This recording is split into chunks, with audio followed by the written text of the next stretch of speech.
Hello, everyone. It is so nice to see you here tonight on the Going Solo Network.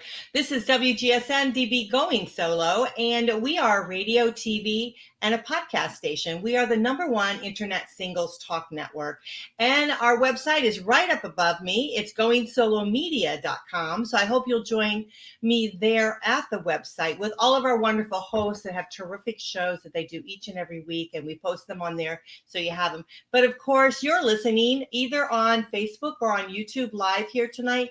And of course, we have all our great shows right there too. So just go ahead and check them out. We would love for you to do that. But let's talk a little bit about this show here tonight. Going Solo with Cece. I am the doyenne of relationships. My name is Cece Schatz. I've been doing this type of work for quite some time now. I'm actually the founder and owner of WGSN-DB Going Solo Network, but the station is not built by me alone. It's built by you wonderful listeners, and all our wonderful friends out there that give us support continuously each and every day, and we want to thank them for that. But we want to move forward very quickly now to our guest tonight, because I'm very excited. We have a very special guest here tonight, and I'm going to bring her forward. Let's bring her right up so you guys can see her. There she is. And her name is Rebecca Dawson. She's the author of a brand new book called Agreement, and she's a channeler. So tell us a little bit about Rebecca and about how you made the journey into being a channeler, and what exactly does that mean? But welcome to the show tonight. Thank you. Thanks so much for having me. Well, what is a channeler? I think it feels different for different people, and I think it appears differently for different people. But in essence, for me, being a channeler means being able to access divine wisdom and access streams of consciousness and information that's not readily available in our reality. And I think this is a capacity actually that everybody has. But for me, it's been kind of my prime focus for at least the last 25 years. Quite by accident. No one plans to be a channeler, I don't think. It's not something you study for at school, and there's certainly no qualification or real accreditation for it that I'm aware of. So for me, it happened when I was quite young, spontaneously. I've always been able to see energy fields and see things that most people can't see, that are beyond third dimensional experience. And one day, spontaneously, when I was about 18, suddenly my voice changed and my mannerisms changed, and I, in essence, almost became somebody else. That's what it felt like at the time. And so much beautiful, heartfelt wisdom and content started flowing from me. So it's been quite the adventure, learning how to be okay with that, and really coming to accept that that's a part of who and what I am and what I'm doing here. You know, as you say that, it comes to mind the adjustments that we all take as we move forward in our lives. There's so many different things that we go through. And then with you being very young, realizing that you have this particular gift that, you know, you're not quite really understanding, but as you grow older, you're being able to, you know, express that, be able to research it, you know, understand it more. And it's quite interesting. So tell us a little bit about the channeling. So do you have masters? Did I take it that Yeah. help you to be able to do the channeling? How does that work? Yes, and I wouldn't say that they're masters of me. I would say they teach us how to become masters of our own reality. Okay. When I first started doing this, you know, I was embedded in I have a Catholic background. That's how I was brought up. And then I learned about metaphysics and started to learn about spirituality through that, to kind of support me through what I was experiencing, or at least try and explain it somehow.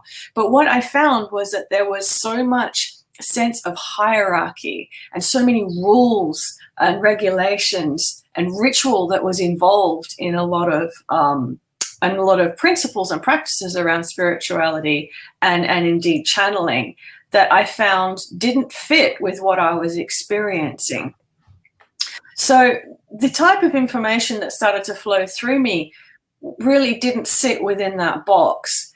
And one of the challenges that I had at that age was I couldn't really find anything that could agree with or somehow confirm what I was experiencing, or indeed some of the information that was coming through.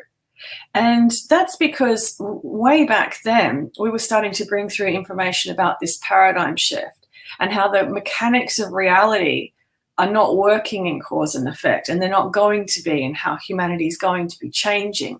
Even down to what we understand about the chakra system and the energy body, the information I was receiving was quite different from that. So on a personal level, it was a huge leap of faith to be able to bring through information that at that time I wasn't able to find anywhere else.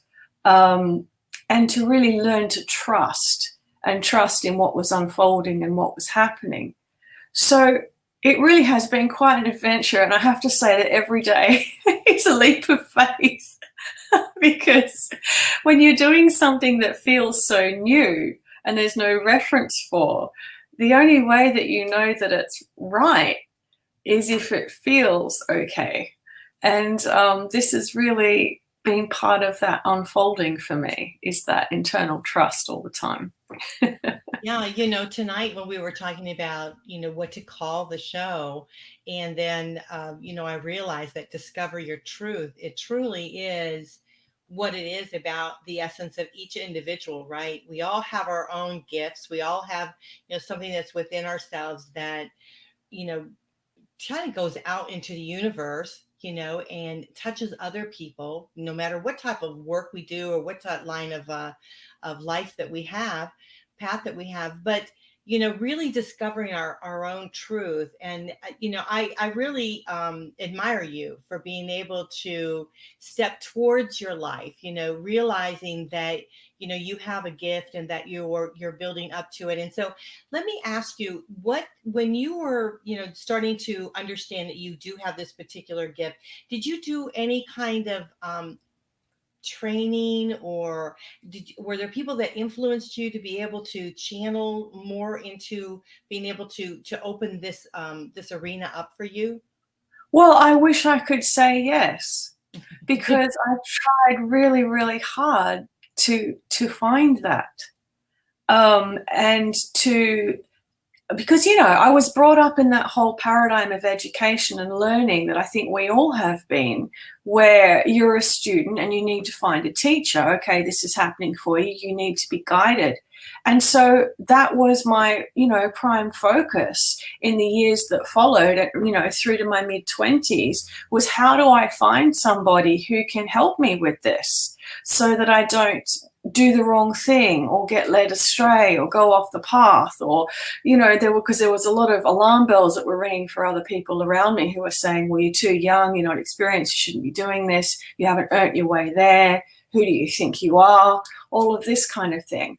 And so look, I read books, and I traveled to England and Europe to try and find people, and no, sorry, can't help you. I even went as far as going into ashrams in Bali, in Indonesia, and I got rejected. And I couldn't get a teacher. Couldn't get a teacher. And I felt so disheartened and disillusioned. But of course, now I realize what a beautiful, beautiful gift that is. Mm-hmm. Because all of the wisdom and information that we've been bringing through since that difficult period for me has really been about the embodiment of the divine within. And really, in our view, and from what the masters bring to us, the day of the teacher is over in many ways. And this is where humanity really steps into our own unique knowing, where we learn to trust ourselves and what we feel and what we know. And so for me, that whole disillusionment and disappointment and feeling rejected and you're doing the wrong thing in life was what enabled me to really discover my own truth and my own sense of wisdom. And that's what I now spend a lot of my time encouraging other people to do. Trust yourself. Yeah.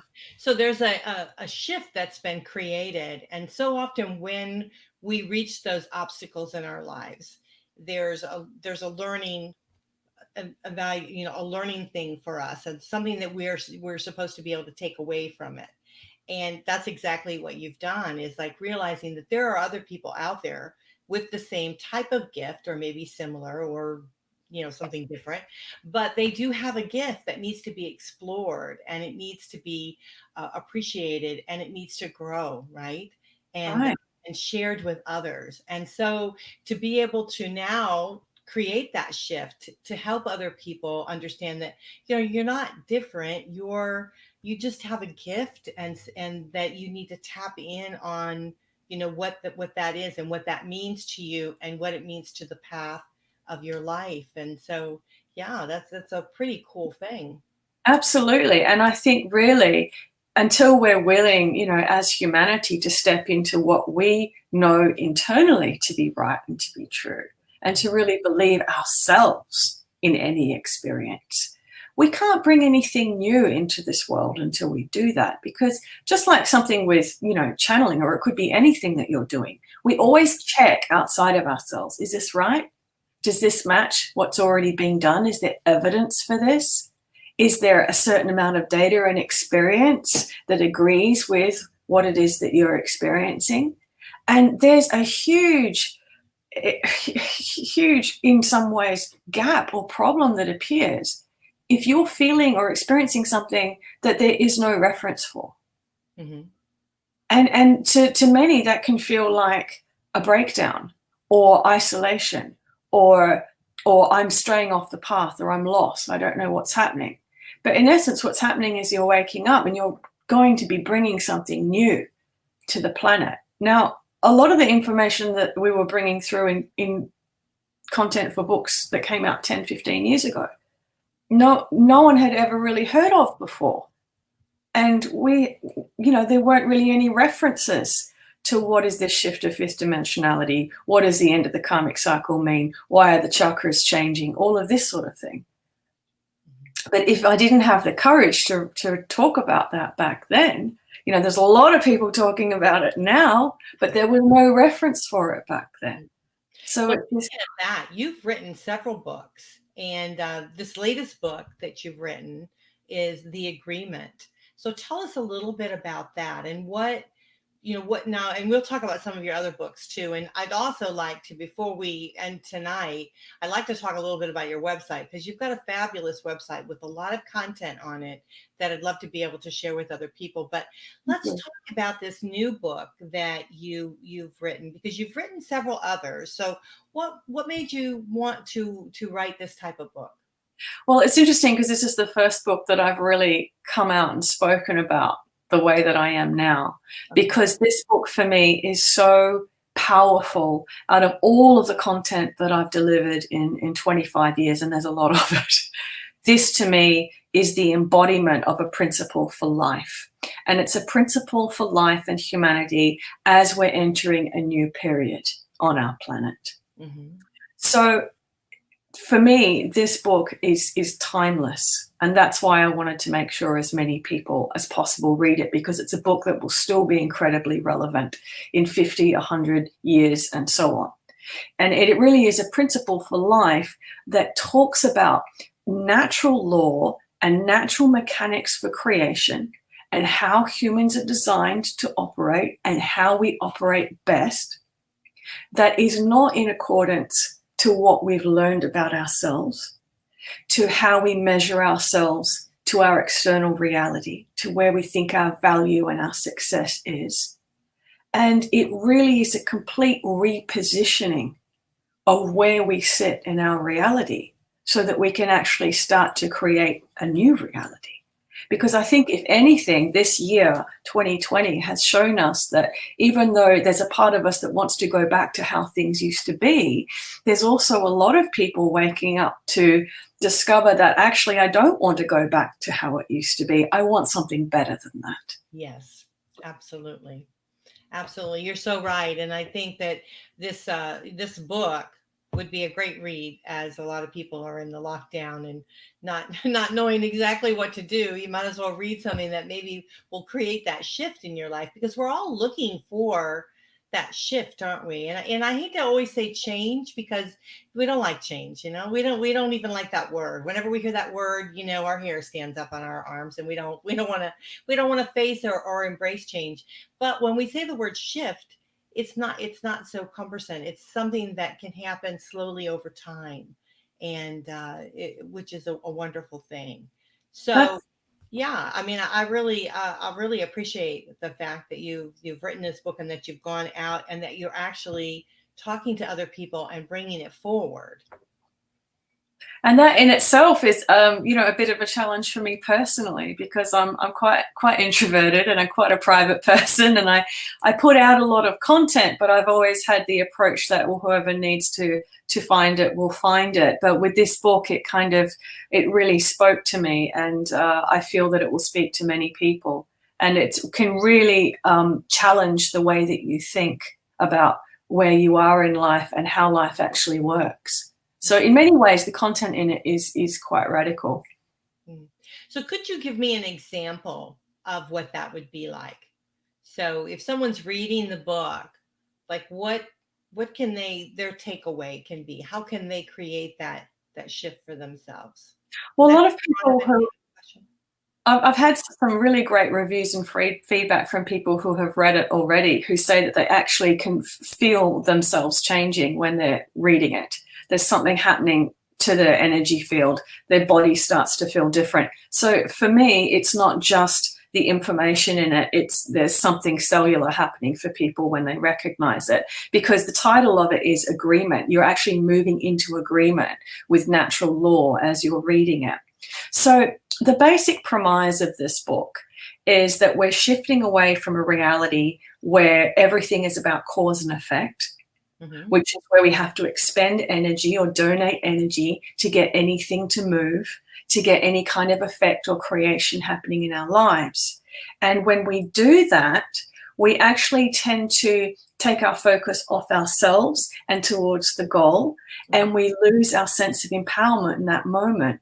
So if you think about pushing a ball up a hill, you're constantly donating energy, constant focus, constant singular direction in order to get anything happening. It can be quite exhausting, and you have to be very consistent and diligent. If you take your eye off the ball or you stop, you can feel like you're regressing, can go off the wrong path, all of these sorts of things. And even in terms of relationships, we tend to think that relationships take a lot of work and a lot of focus and a lot of diligence. That's a particular paradigm of thought and operation.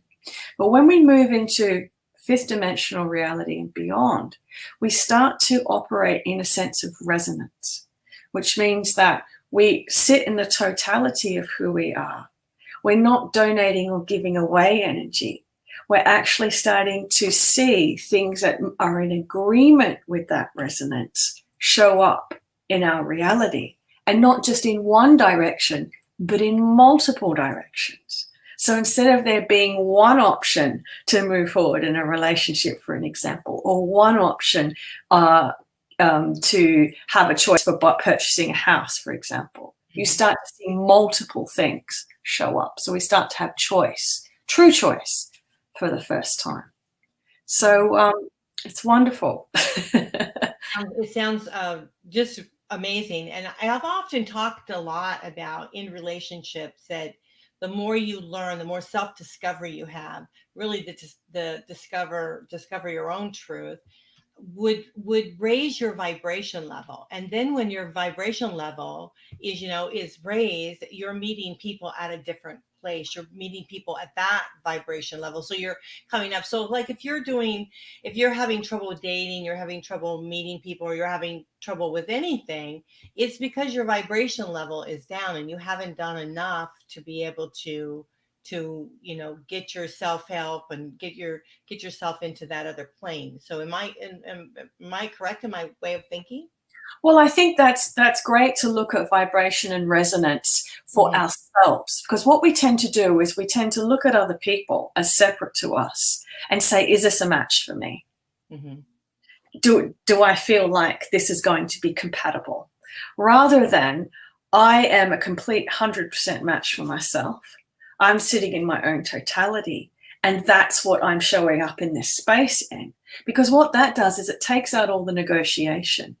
It takes out all the assessment and strategy and thinking things through. And it allows only that which is a match for you to be able to move into your vicinity.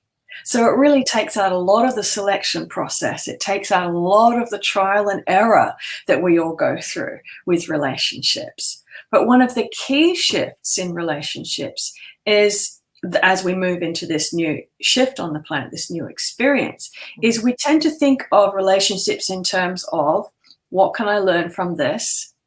What lessons do I need? How can I assist this person? What contract do we have? How can we resolve things from the past, etc.?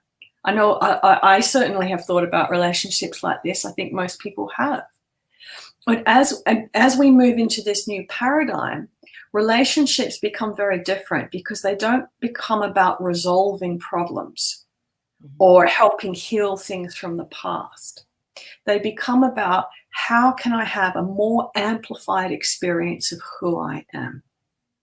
So what you're talking about with moving into an awareness of your own vibration, if you're completely aware of that, someone else comes on the scene and they're a similar vibration because you're in resonance. Now you have an amplified experience of who you are.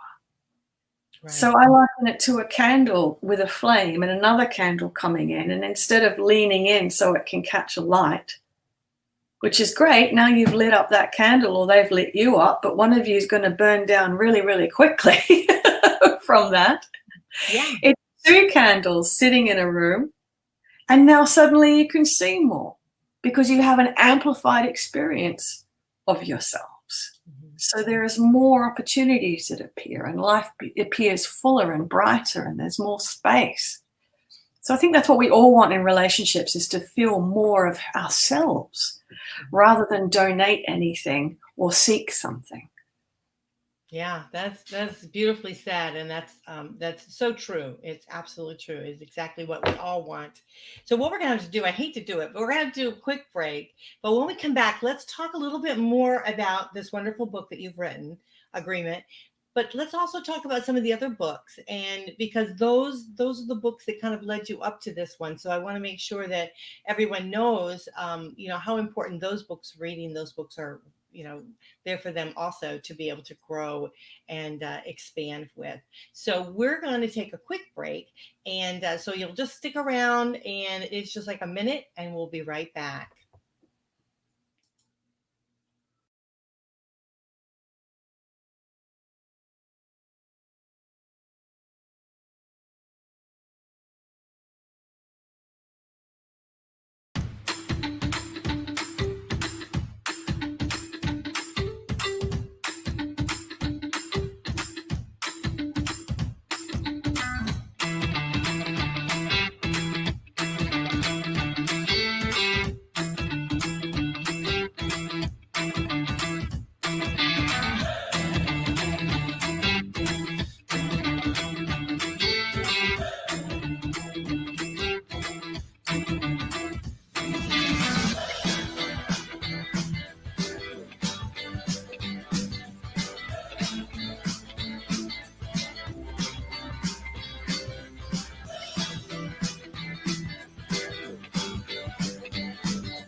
Well, hello, everyone. We're so glad to have you back here with us.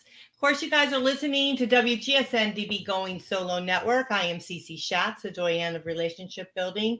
We are a radio, TV, and podcast station. We're the #1 internet talk network, and our website is right up above there. It's goingsolomedia.com. We hope you'll check it out and join us there for any other shows that we have. But tonight we're going to move forward with our beautiful guest here, Rebecca Dawson. Welcome back to the show, Rebecca.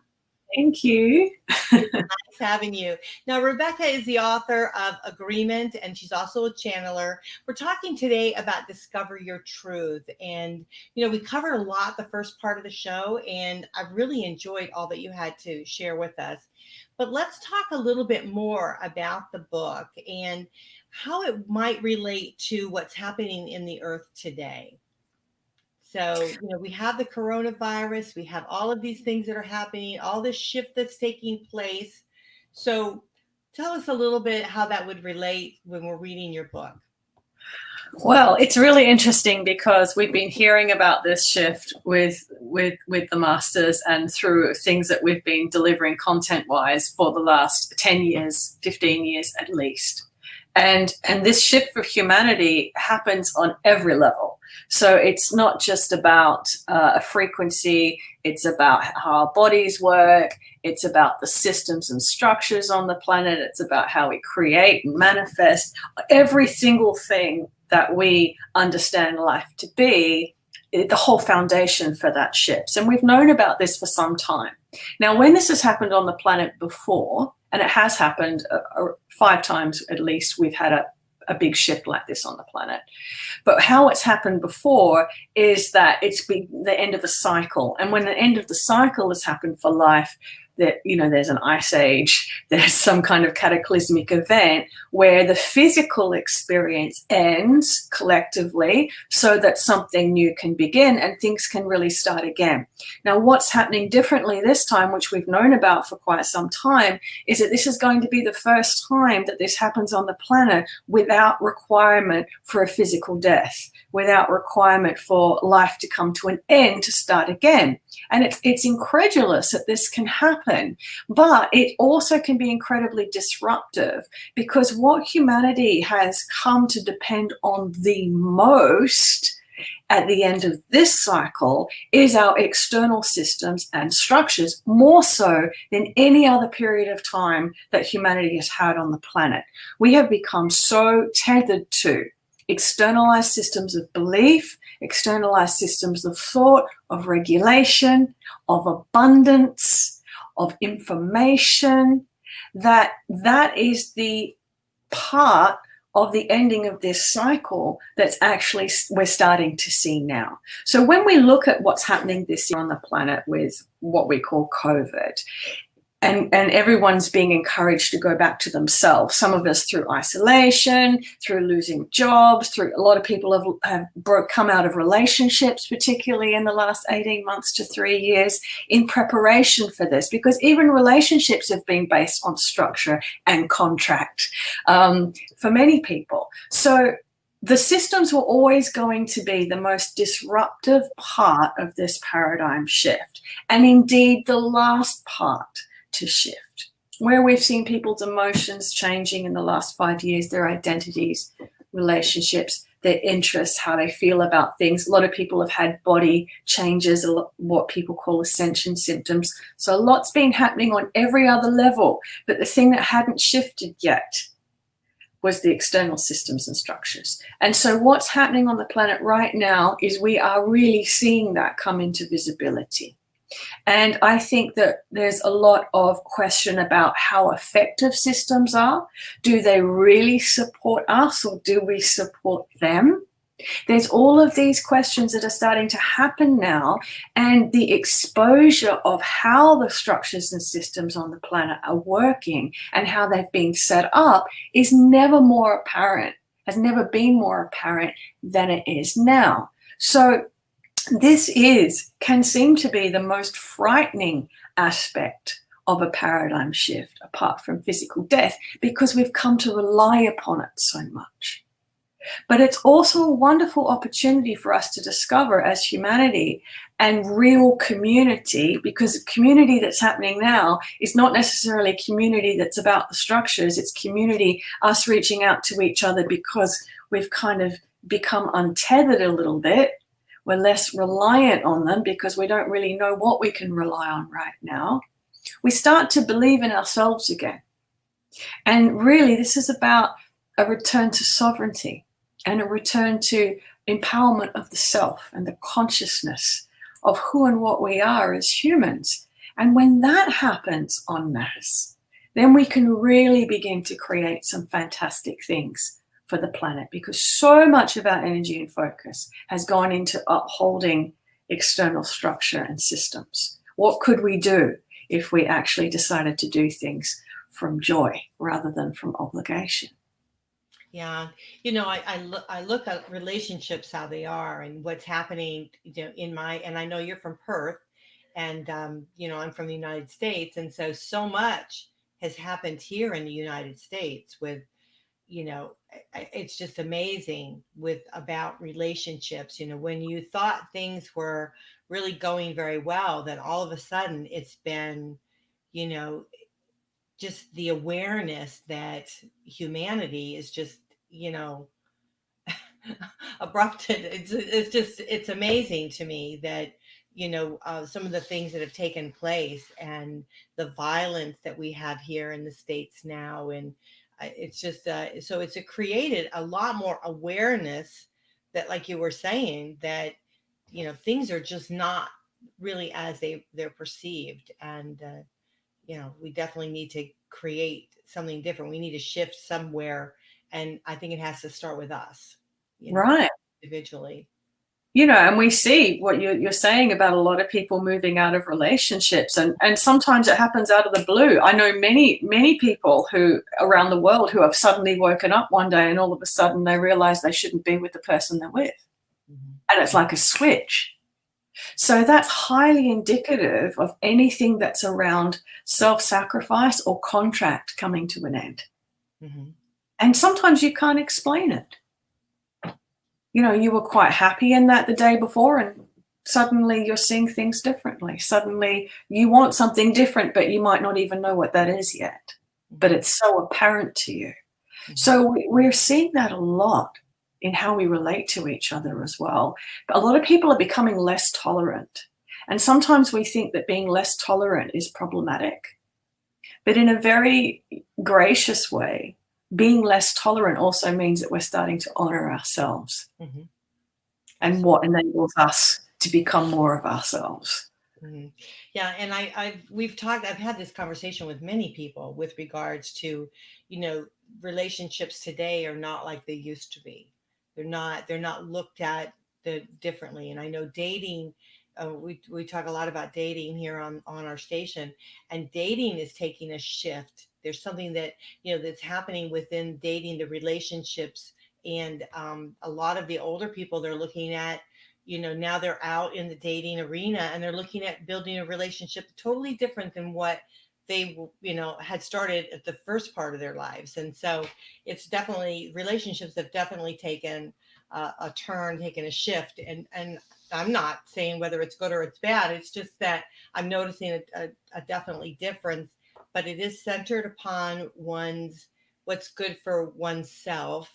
That's also good for others. You know what I mean? It's not something, it's not like totally being selfish, but you have to do what's good for you, in order to do what's good for, if you're going to have a potential partner in your life.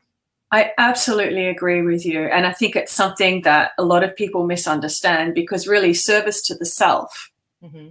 enables you to be the best possible version of your design, mm-hmm. which then ultimately is the service to others. Yeah.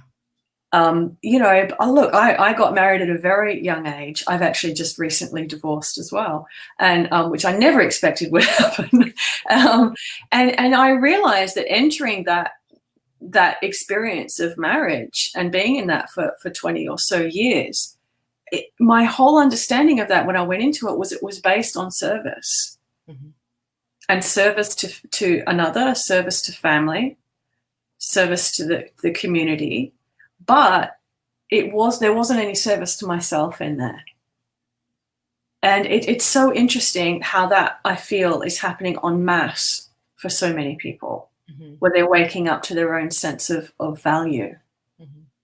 Well, yeah. And not just that, it's like, it's that, but it's also, we create this service in the relationship, and it's not the service that we give to someone else is not always honored and respected.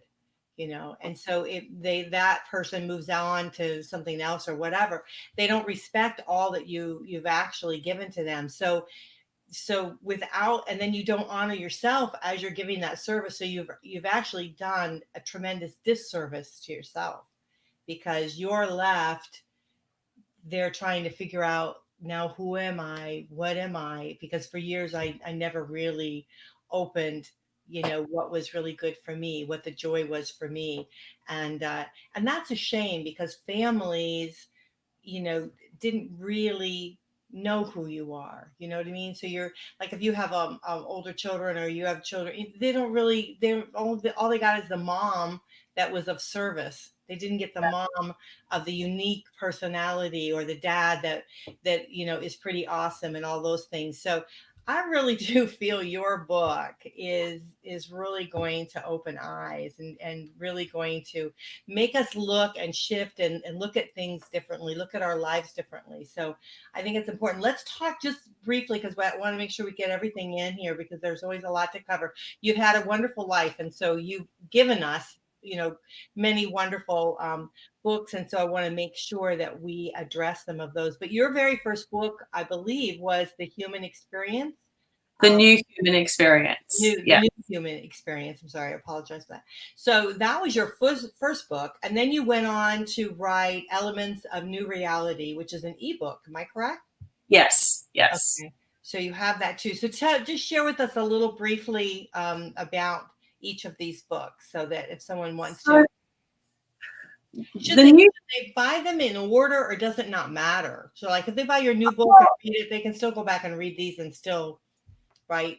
Yeah, I think a great foundation book for understanding the paradigm shift and the shift of humanity from 3D to 5D is The New Human Experience, because that's really outlines in a very, very simple way what the shift is, how it's happening, what it looks like, why it's looking like it, and why you feel the way you feel.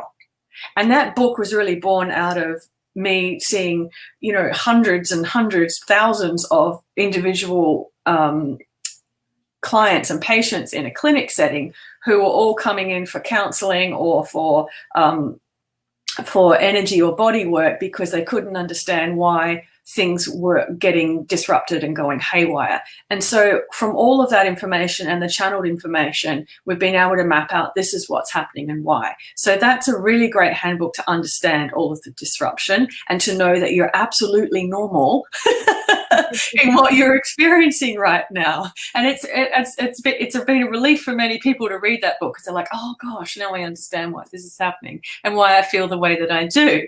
So that's a great foundation, that one. Elements of a New Reality really is talking about what the elements of our reality are, and we talk about them in terms of earth and wind and fire and water, and how those elements, if we can understand those almost as metaphors in our daily life, how we put them together to create new things. Because if there's one thing we've forgotten how to do as a humanity, as a race, we have forgotten how to create. All we do is repeat. We know how to do this, and we'll do it over and over and over and over again. What we've forgotten how to do is create. So that talks about creation. And I do have another book I released this year called The Game of Purpose, which talks about how do we navigate life when we suddenly don't know what our role is or what our purpose is anymore. And I wrote that book this year because so many people are going through that right now, particularly with all of the changes that are happening. It's like, well, who am I without being a mom or being a partner or being this person within this organization? It can be very disruptive. Yeah. Did you find that when you were going through your divorce? Did you find that you question your purpose? Oh, yeah. Definitely. Yeah, I mean, I can totally see that, because I mean, I felt the same way, and I just didn't I didn't know what my next steps in life was going to be. And so I thought that was very insightful, with regards to finding your purpose. And what I find really fascinating is that people find it very difficult not to have a purpose or a role. As soon as we come out of one, we automatically try and reinvent ourselves. And now what? And you see this a lot. I'm sure you see this a lot. People come out of something and suddenly they want to redefine themselves. And a lot of people will even change their names or move into a new direction with their interests to try and find that identity. But there's such a beautiful gift in sitting in life without an identity, because it gives you the freedom to do more. And so that's really the thrust of that book is the value of dropping through purpose. Mm-hmm. Yeah, that's beautiful. Well, and also I'd like to just share with the audience your website. I loved your website because if you go to Rebecca's website, and let's make sure we put it up here so you guys have it. Let's see, it's right there, RebeccaDawson.net, and that's RebeccaDawson.net. So make sure you guys check it out, because she has so much content on there. I was shocked. I saw your books, and then I saw all of the other, you have, some audio, you have some video, you have several, I mean, it's an abundance of which, it's rare to see that, but it's also a blessing. So I think it's a wonderful thing. And, as we're moving through life, it's not always, it's embracing that journey, right? Really living those experiences and relishing in the fact that we get to wake up every morning and we get to embrace this world and really step out into something new and exciting. And so, you writing these books are really terrific. You've really set us on a path of understanding, and I want to thank you for that. I appreciate it. Oh, thank you. Thank you. And I also have a YouTube channel too. So there's lots of free channelings and material on there I put out all the time. So just try and keep everyone up to date with what's happening so you know that you're normal. Now, let me ask you about the channeling. So if anyone is interested in contacting you, can you do this online? Yes. Oh, obviously, I'm in the most isolated capital city in the world, so I do most of what I do online. So I do personal channel sessions for people as well, so that they can have a direct conversation with the masters and discover more about who they are and what they're about. Well, that sounds wonderful. And so when you do this, can you do it even if you're just audio, or do you have to be in a video setting? Well, we give people options, so we can do Zoom, FaceTime, Skype, or however they want to do it. Okay, wonderful. That's nice to know. Well, we're going to have to close out the show, Rebecca, but if you'd like to share just a few closing words for us, we'd appreciate it. Well, I just want to really just embrace everyone and reach out and hold you so dearly, because it's such a challenging time for everybody right now. But it's also the best time for newness and new potential. So when things start breaking down, that's when we start seeing the new openings. So hang in there, everybody. Yeah, I so agree. I think that's great. So again, let's put up your website. It's RebeccaDawson.net, N-E-T. So make sure that you go on our website, and there's a lot of information there. And then, of course, her wonderful books. We talked about them. She had a new book out, which is The Agreement. And then also she's got 3 other books. And so the one is her first book was The New Human Experience. And then she has The Elements of New Reality ebook. And then it was The Game of Purpose, right? Which I think is really great if you're looking to really find your purpose and understand the feeling of needing to have your own purpose. I think it's a really cool book. So thank you so much for that. So, but we appreciate having you on the show. And I believe you're writing another book. You told me at the beginning of the show before?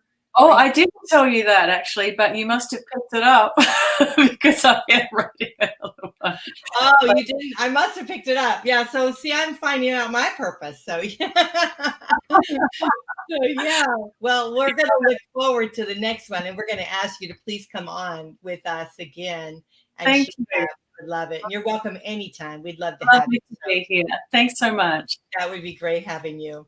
Well, gosh, everyone, the time went so quickly, and I want to thank you so much for joining us here. This is the Going Solo with Cece show. I am Cece Schatz, a doyen of relationship building. You're listening to WGSN-DB Going Solo Network, and we're going to be on live here through the night. So just stick on our either Facebook or YouTube channel on WGSN-DB Going Solo Network, and we're going to have great shows.